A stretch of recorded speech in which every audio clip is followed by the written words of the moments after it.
Aeon's Trespass Odyssey might be the worst game we have ever played. Whoa. There's a strong chance it is. Welcome to Quackalope. This is confirmation bias. And let me be very clear with you. We are around 40 hours into this campaign, and there's a second video going up, which is talking about why Aeon's Trespass Odyssey is undoubtedly a masterpiece. But this video is not that. This video is unapologetically critical and negative about the experience we've had for the past 40 hours, this whole week. There were two ways we were going to play this game. The first way was doing some type of sponsored playthrough gameplay coverage where the designers sat on a webcam with us and walked us through every step of the journey, and we were hoping to be able to do that. However, the second way was inviting a friend, Dennis Hubbard, down here to help us walk through, play, and get this game to the table, and we went with that second option. And this is the end of that journey, the end of us doing our very best to bring you, the audience, what you asked for, which is in-depth, critical, and accurate coverage of this game. So I'm going to back off for a little second. I'm Quackalope, right? Biased or critical or any of those other things. Dennis and West, what has the... I'm actually going to silence West as well. Dennis, you are a fan of our channel. Yes. You are, like...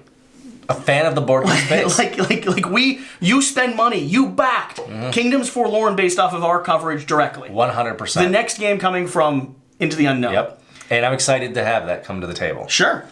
Let's try to outline what the experience was like for this, so that by the time that game comes, the game that you purchased can hopefully be playable. Because this, at 40 hours in, I have to argue, is completely unplayable. But I'm going to back off.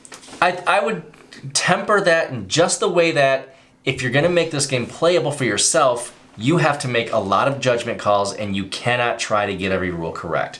And I know that's the case in all campaign games. You do it with Tainted Grail. You do it with a lot of games. You have a judgment call, and rather than going back to the rule book 100 times in a session, you just say, you know what, I'm going to play it this way. I'm having fun. And this game can do that for you. And I think that's where people are having This is not that video. This is video. confirmation bias. The other video tempered it. Right. This is not the experience we've been talking about. This, Learn to Play, the rule book, which is over here, it left so many things to be wanted. It was incredibly frustrating to try to learn this game, and I know it's a big, massive, ambitious game, but there are so many times when you hit a moment in the game and you're going, I'm not sure how to do this. Or little fiddly things where you're like, you forget them, or you can overlook things so easily, and you're constantly having to backtrack and go, all right, wait, I didn't do this, so I got to do this, and some of that's just on yourself, but the game doesn't make it easy for you. And we had an issue where, all 4 Titans died in a battle. I can't find anywhere in these rule books on what to do when all 4 Titans die in a battle. Well, you clear your tokens and it looks like you keep your boards, but it doesn't specifically break down a lot of that. There's a lot of stuff that makes this game completely inaccessible. The rules overhead is insane for a game that's pulling all these things together. There's very few helpful guides. The rulebook is obtuse and not very clear. The prologue guide left out a lot of information that you actually need to play this game accurately. And on top of that, you have problems like the fact that the cards throughout the course of this game are completely disordered. You have to hunt for every single thing you're finding. None of them have direct number cues. There's a 16-page document that is a uploaded page to help you find the cards you need in just the prologue alone, which indicates that we're not alone. Like, the publisher is aware that there has to be addendums made to this.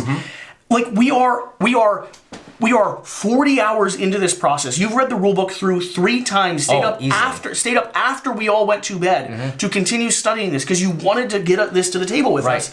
And we're at a position now where every single thing we do results in us still having questions we have to ask the rulebook about. You find cards constantly with iconography and you're like, I don't know where I've seen that. I've seen it before. I've never seen it. I don't recognize it. And you're like, how do I search for that? I found through just someone else's YouTube video that this is a immovable icon. Where is it in the rule book? Where I went through all 80 pages. Someone's going to pay you, tell you page 79 on the right, like lower right hand corner. I've been through this rule book, and it happens repeatedly. If it was a one-off experience where you go, oh, here's some iconography, I'm not sure how it does, or here's a game mechanic that I'm not sure how it works, and it happened occasionally. But it felt like it was happening repeatedly throughout the game. Why isn't there an iconography sheet? Why aren't there player aids? Why aren't there things that, even on the back of these individual bosses, there should be iconography descriptions of what that thing does? All the cards that are available in the AI, it's not like they change with each individual boss. They're all the same. All those things are there. They could easily have put all the iconography on the back of the boss card so you don't have to walk through it and question what you're doing and why you're doing it and have to look things up. Yeah. That is a huge problem. The other problem that you're going to run into is the fact that this game is so complex and so fiddly. Every little thing that you have to do, there are 12 steps just to get through one battle. That one round of the battle. That part is crazy. There's no need for it to be that complex and that fiddly. You could get all of this in a much more simplified system and still have the depth and fun that you're already doing there. I mean, we're sitting here as three people who desperately want to play ATO. Absolutely. Insanely excited about it. I purchased this myself, personally, with my own money. Like Kingdoms Forlorn was one of my most anticipated. My audience has been asking for 3 years whether or not I was going to do a comparison with this and Kingdom Death Monster, and it's a fair comparison to make in a lot of ways because this game is, and I'll do another video on this, it is Kingdom Death Monster. And then you add 30% on top, and the 30% on top makes it almost unbearable. It's an amazing game. Like, I feel like I have the obligation to temper it with that. Like, there's so much to love here, and I think part of my frustration comes from the fact that all I want to do is sit down and play this. It just feels out of reach. Every single time we three have sat down to go through a session, we've had 30 to 40 minutes of BGG checking and rules checking and figuring out what we actually did wrong to go back through and refilm another section of the video, or hunting for cards or sleeving things to make it simpler for us. We have this game divided up into 3 core sections that each one of us has studied and learned so that we can run the game as smoothly as possible, and yet we're still running into iconography, to wording, to choice, to rules that aren't specified. Where do we go for the next section? We had that issue with the cycle book where we went into the fated conundrum. Some of them specifically let you know that you go back to the exploration phase. Other ones just leave you empty. Yeah, that's a great example because there's 004 is used in 3 separate locations that we've found so far for story text. So if you're looking through something and you're in one particular section of the story and it says go to 004, what's your natural inclination? You're going to go to the beginning of the book at 004. That is it's what happens with every single other book you've ever read. Forward, where if they just put in a simple text like TO at the beginning of it or any other letter indicator, or used a different set of numbers, it would have been clear that you didn't have to jump back and forth. The same thing's true with these cards. None of the cards are in order. None of the cards are in order with how you would draw them out naturally, and none of the cards are numbered in a way that allows you to actually find them other than the text or the name of the card. And the text and the name of the card changes based on which side of the card is revealed. So we have hundreds of cards for every single deck that we're currently searching through every time we have to find something new. And you search the front of the card, then you turn it over and search the back of the card. And the crazy thing is each individual card has a number on it already. So they could have cross-referenced that and put it somewhere on there and put that in some kind of an order. And then on top of that, the prologue gives you a bad example of what this game is going to be like, because the very first card we had to find to set up the actual Hecaton fight that we were going to be doing in the prologue itself, we had to go to BGG to find out that the card was printed differently because of an error or because of a choice. About a production plate issue. I think it was. They didn't have a production plate. So if that was the word, that means that there's a plate of cards that you have to produce in order to print each one of these cards. So if they were too tight when it came to the production plate on a game that's this scale, they decided to just slap one of those cards in the back of another card. Well, they don't tell you that in the rulebook. They don't tell you where to find it in the rulebook. And every other card has a different indication on it, allowing you to find all the other sources. So you're looking for this card that you now think is missed. We had to go to BGG to find that one unique card, which again, 16-page reference manual for how to find all of the starting prologue Just cards. for the prologue. Just for the prologues alone. And you guys who are playing this game and are loving it, and I'm so happy for you. I truly am. We want to love this game. But I promise you, if you are honest with yourself and you're playing this game solo, there is no way you are getting all of these rules right. It's impossible. I think there's certain personalities out there that would have the ability to follow, and they're pinpoint, and they're able to memorize and follow the rule book. I think that might be possible. They're the ones that are answering our questions on BGG. But for the vast majority of players out there, people like me that love this type of game, people like you that love this type of game. This is my jam. Like, for the vast majority of players out there who aren't the most skilled among us, and I say that with all due respect, I don't know how I could ever play this game. I don't know how we are sitting here as 3 people that want to play this game. I wanted 8 gameplay videos to post up on the channel before we did a review. We got to 4, and we're already stumbling across enough errors that we refilmed 2 of them, and we decided to just go ahead and call it because it's been 3 full days of trying. And what Jesse isn't telling you is that Dennis and I played 2 of those videos before we actually filmed the real video, so that we would understand what we're doing before we actually film the video in front of everybody else. You're sitting here with 3 people who have every incentive in the world to not only love this game, but to bring you as much and as good coverage as we can. Our audience is pining for it. I reached out to the publisher saying I was so excited, I couldn't wait to cover it. I wanted to be able to help justify our time. We invited you down. You're staying with us for a week. We're feeding you. We're hosting you. Like, this is a love letter to a game that I want to adore, and I am so pissed off that I cannot play it. And there is no way beyond this week that I'm ever going to be able to get this game or season 2 or season 3 or the next 2 or 4, 4 or 5 chapters that are coming in. There's no way I'm going to get this to the table. Nope. And I don't know what type of consumer or type of board gamer should own this game. I cannot think of someone who should. I don't either. I mean, that's a strong statement. I will say that who's going to play this? Who's going to play this? If this is the somebody only game who you play, loves campaign games, and this is the only campaign game they're going to have for a few months on the table, they're not going to move it, and they are going to. But how many people are that? You slow down. That's one of the things you have to do. You have to play this game very slowly, because the amount of rule checks and the amount of places you have to go to find information and the number of times you have to go to BGG to ask questions and see what's been posted, it's beyond any game. You do that a few times in a game. That's assuming you are going to play this game right. And I think people who are going to enjoy this game are the ones who are just going to make rules clarifications and just roll. If I was going to continue playing this, there was an added pressure of trying to get things right to you on the channel, because I guarantee, and I'll pin one of the comments from someone at the top of this video description, because last time last time I did a whole vlog covering the experience of trying to learn a game, right?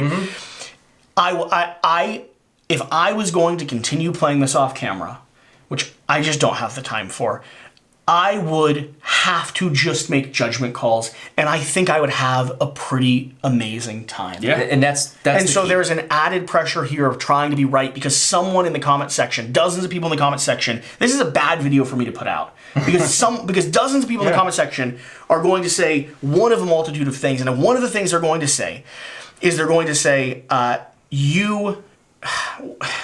you didn't get it right, so you didn't get the experience that the game was trying to present. Because they're going to watch the gameplays, and they're going to see us stumbling through and trying to get everything as accurate as possible, and they're going to lose all context for the amount of work we've put in to try to get it right. And so they're just going to say, your opinion is invalidated because you didn't play the game how the designer wanted it to be played. We can't play the game how the designer wanted it to be played. And that's the disappointing thing, because I desperately want to play the game that the designer wants me to play. This entire time have been talking about potentially buying this copy off of me. Each gameplay makes me go, oh my gosh, I don't know if I can do this. It's just Is there any reality where you'd bring this home?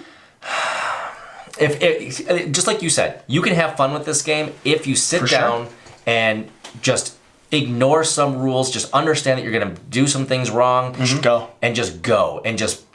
Because the story is really what I'm fascinating with. It's just incredibly fascinating. The fighting, if you slow it down, you can get it mostly right. But there's so many things. I couldn't stand going up to a whole story progression. Go to this entry, and then it just stops. Yeah. And you're like, what? Now what? Is it just, am I done? Do I go back? Some of them say go back to voyage phase. Some of them don't. Here's what I'm going to say. We have so much steam. There's so much frustration, and there's so much disappointment because I want to love this game. Absolutely. I'm going to extend an invitation, right? Like, end of this video, to the designers, to the people who worked on this, to the artists, to the creators. I wish I could have loved this. And so my invitation to you is that I want to love your games. I desperately do. I've put in, over the course of this last year, probably 150 plus hours learning and playing and trying to bring them coverage. And you know, people have backed based off of my coverage. And so here's my offer with ATO. I know this is good. West is maybe not in on this with Ascension Tactics or with Kingdoms Forlorn when it starts coming in. I want to extend this to you. There are 2 opportunities for you to work with us so that we can play your game how your game is meant to be played. One of those, I will buy a ticket for one of your designers or one of your developers to fly out here to stay at the Quackalope headquarters for a week. I will host you, I will feed you, and I will play this entire campaign on camera with you. I will be here for that. I need you to guide me through this game so I can experience this journey because I want to. And I will post all of that content on the channel. I will share everything with the audience. I will let you berate me to camera about how dumb I am, that I couldn't figure this out, that this game's simple and easy to manage. That's one option. The second option is doing something along the lines of a live stream where we actually have you sitting on camera on Zoom, watching and monitoring the actions that we took. We just had to do that with another publisher, and another complex game that we loved as well. So if you're watching this and you're frustrated and you're upset and you're disappointed because this is your baby, I understand. I want to be on your team. Let me know how I can do that, right? I will fly you out here. I promise. I just can't until we have I just can't not talk about how painful this has been. This was rough. It was really, really rough. And we all want to love this game. We want to love this game. And we see it. It's Everything like got in the way. It's like there's this incredibly beautiful thing right in front of you, and you get your fingers just to it, and every time you think you've grasped it, it's gone. Fly out here with me, and I'll spend 4 days producing how to play videos of every aspect of your game, like rules collections. Yeah, all about it. Let's do it. All right. That's a video. Audience members who are disappointed, people who are frustrated, people who also are excited to play this and don't have this off the shelf yet. Whether it's me or someone else, there will be other people helping you get this to the table. There's already how to play guides answered out there. There's already content, 16-page documents that are helping you find the cards you're looking for. Don't open this up if you haven't yet for a period of months. Give yourself time and the community time to develop the resources that you need to answer the questions that you're going to have so that you have player aids and other source material to get this to the table because it deserves to get to the table. It's an incredible game. For us, it's also completely unplayable. And that's just the confirmation bias. We'll see you next time. Bye.